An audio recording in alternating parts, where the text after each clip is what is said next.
ليلى أبوالعلا كاتبة وروائية بريطانية سودانية تستكشف أعمالها الهجرة والهوية والروحانية الإسلامية. انتقلت من السودان إلى اسكتلندا، وكان لهذا التأثير كبير في أعمالها. استمع إلى نصيحتها للجيل الأصغر الذي نشأ في مناخ عالمي، وأهمية أن تظل قريباً من ثقافتك. I'm Iman Khalil. I'm studying religion, politics, and society at King's College London, and I'm currently in my third year, finishing in June. I was really looking forward to interviewing Laila Aboulela. Firstly, as a student of religion and politics, a lot of the topics that she covers in her books I find truly fascinating. And of course, as an Egyptian who moved to the UK when I was very young, I very much relate to many of the characters that she develops in her books. So I started by asking Leila to tell us a little bit about herself.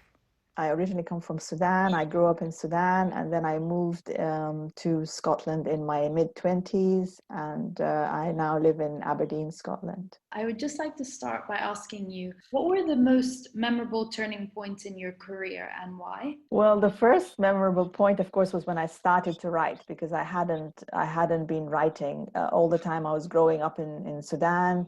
I didn't write at all. I was only interested in reading. And then when I came to Scotland, I started to write because I was feeling homesick, and I wanted to kind of express my feelings about being in the UK at the time when there was just the beginning of the anti-Arab and the anti-Muslim feeling, the Islamophobia that started in the early 90s with the first Gulf War. So this was actually the most memorable point, was actually starting to write and being excited about it, and realizing that this is something that I wanted to do instead of the statistics which I had studied at university. That's super interesting. So would you say that if you had never moved then from Sudan to Scotland, you may not have become a writer?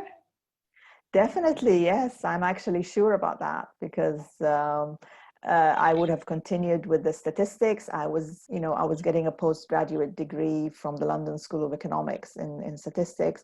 And the whole plan was that I would get a PhD and go back to Sudan and teach in the university. And this is really what I wanted to do. And so if I had done that, and then I would have, I think, been happy, and I would have continued to do that. And I would have, I don't know, joined the book club, maybe. That's as far as I would have gone. And what would you say the main sources of inspiration then were behind your writing? Well, it was the trauma of the move, the kind of the culture shock, the difficulty of moving, the disorientation, the kind of not knowing whether we would go back as a family, the challenges of bringing up children in the West.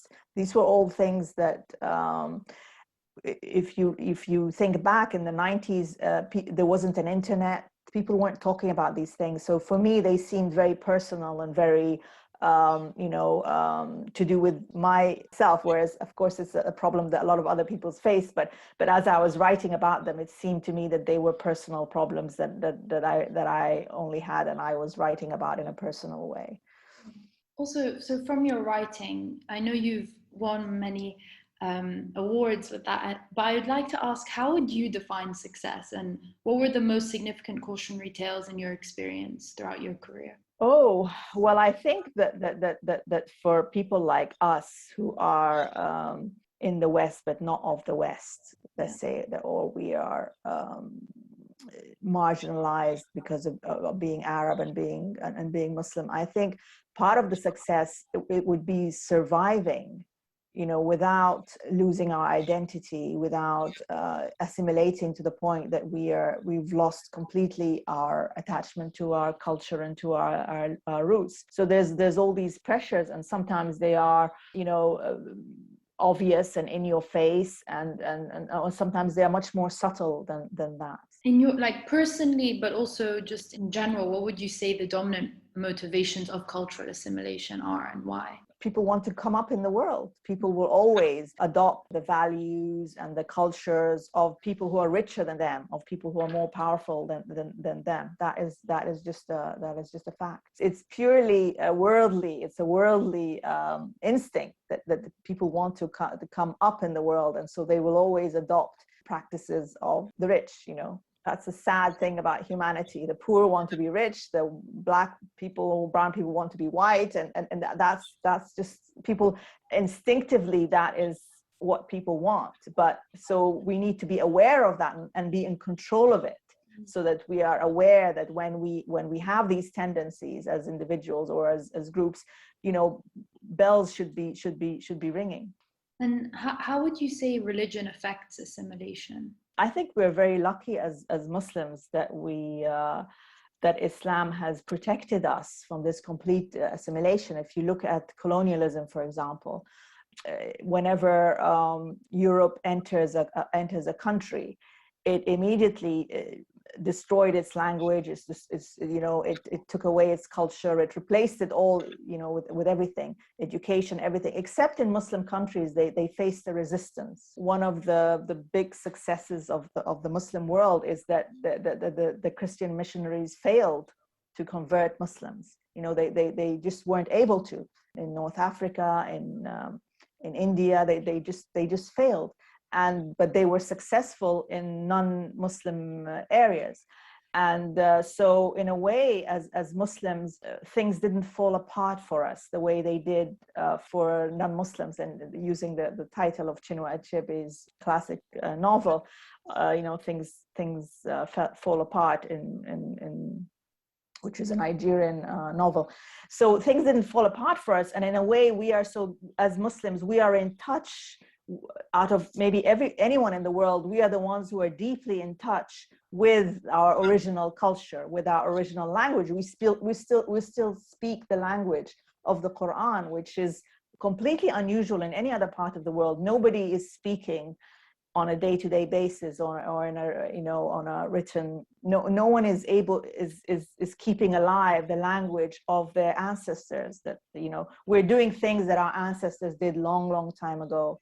If you go now to Hajj, you're doing something that your ancestors did thousands and thousands of years ago, and not how many people in the world are lucky enough to be able to say I'm doing that.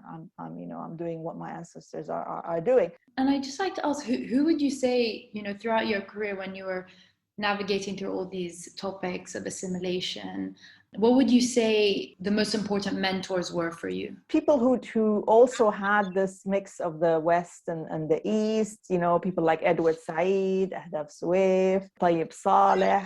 These were writers who faced these problems and were aware of it. Speaking of those writers, what would you say their most important works were? How did they have a direct impact on your life?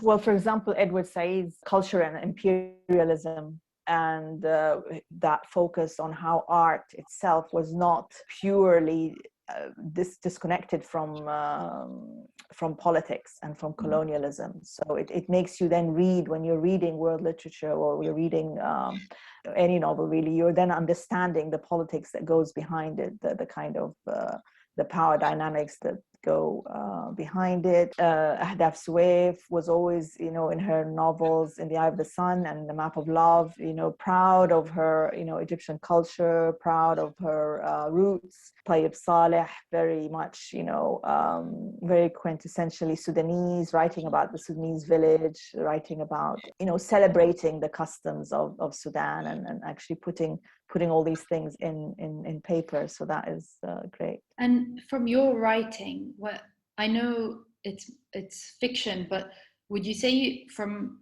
all of the characters you've written, who would you say you resonate with you the most? Well, all of them, I suppose. I wouldn't write about somebody unless I love them. I think that I have a lot of love for my characters. So I do have a lot of affection for my characters. Yeah.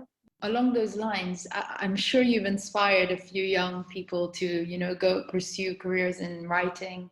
What would you say if you had to outline the most important skills and behaviors of a successful writer, what would you say those were? Well, I think you have to read a lot. You have to really be somebody who reads quite a lot of books, and also, as I think, to stay close to your culture. To stay close to to listen to your grandparents' stories. To visit the places where your grandparents grew up, and to be tied to their memories. I think that is important too. Yeah, because I think sometimes also sometimes we're unable to go back to the countries where we're originally from. So in order to feel connected or relate to them, we have to do that through stories. So I think that's a great way of doing that, definitely. Yeah, and also following, obviously we've been in the pandemic for the past year and a bit. So what would you say you learned most from that experience, or things that you found out about yourself or your writing and your career? Well, I enjoyed the lockdown. I must say, I enjoyed being at home, and it did make me reflect that so many Arab women do stay at home. A lot of Arab women, especially in earlier generations, that they stayed at home, and actually they were that was their life. And the fact that if they were middle class, or they didn't need to work, that was to them a sign that their husbands were well enough so that they didn't need to go out and work. So sitting at home was not a bad thing. It was considered actually socially as actually a good thing. And so I spent a lot of time reflecting that, and I remembered my grandmother who left the house only on very rare occasions, and my aunts, and how for them it was a big deal to go out. Their life was very different, and I kind of connected with that, but I was actually quite content with reading and talking on the phone, doing my exercises at home. So it was actually fine. And I wrote a lot. I finished my novel, which I wouldn't have been able to finish if it wasn't the lockdown, because I spend a lot of time traveling, and that's can be quite disruptive to the writing process. Yeah. What's next then? What do you see in the near future for your writing? Well, I like the historical now. I'm thinking of making this like a trilogy, and then going on with the history of Sudan, covering maybe the early 1900s, and then kind of moving on. I'll see. But eventually, I would want to write more about immigrants, and the conflict between the first generation of immigrants and the children who are actually born in the UK, and how they're different, and all that. Also, in terms of me and my friends, we're all students, coming to the end of our studies, and perhaps are a bit unsure about what to do next. What advice would you give us? Well, I can tell you that the 20s are the worst time in your life. Oh, no. If you're feeling miserable, don't worry. The rest is better. Okay. I just think, no, this is really the time to invest. And I think people really need to invest in young people in their 20s. They need to invest in education.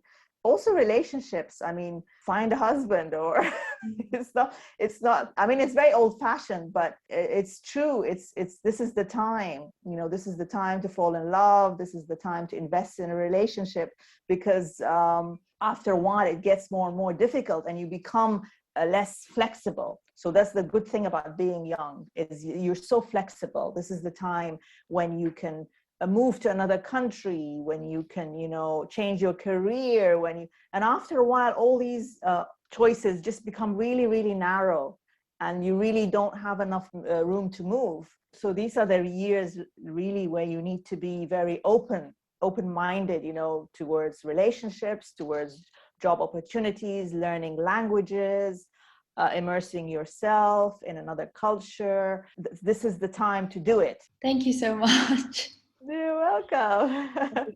نشأت الكاتبة الروائية الحائزة على جوائز ليلى أبوالعلا، ودرست في العاصمة السودانية الخرطوم. في منتصف العشرينيات من عمرها انتقلت إلى أبردين في اسكتلندا، وهنا بدأت حياتها المهنية في الكتابة بفعل الصدمة الناجمة من تلك الخطوة حين انتباه القلق بشأن تربية أطفالها في الغرب بعيداً عن ثقافتها العربية. بحثت ليلى عن متنفس لها، فأضحت الكتابة مهمتها. تغطي موضوعاتها وشخصياتها مواضيع الهجرة والانصهار الثقافي والاغتراب. ترى ليلى أن جزءاً من قدرتها على الصمود يكمن في عدم فقدان هويتها والبقاء على مقربة من الجذور الثقافية وقراءة الكثير من الكتب. دفعت جائحة كوفيد-19 ليلى للتفكير في كيفية قضاء النساء العربيات في الماضي الكثير من الوقت في المنزل، وشعرت بارتباط كبير بهذا الأمر لأنه سمح لها بكتابة رواية. تنصح الكاتبة الشباب في الاستثمار في التعليم والعلاقات والانفتاح على المستقبل. هذا البودكاست إنتاج مشترك بين الفنار للإعلام وبوديوم دوت ام اي بتمويل من منحة المعهد الدولي للصحافة IPI. نتوجه بالشكر إلى إيمان خليل وليلى أبو العلا لمساهمتهما في إنجاح هذه الحلقة.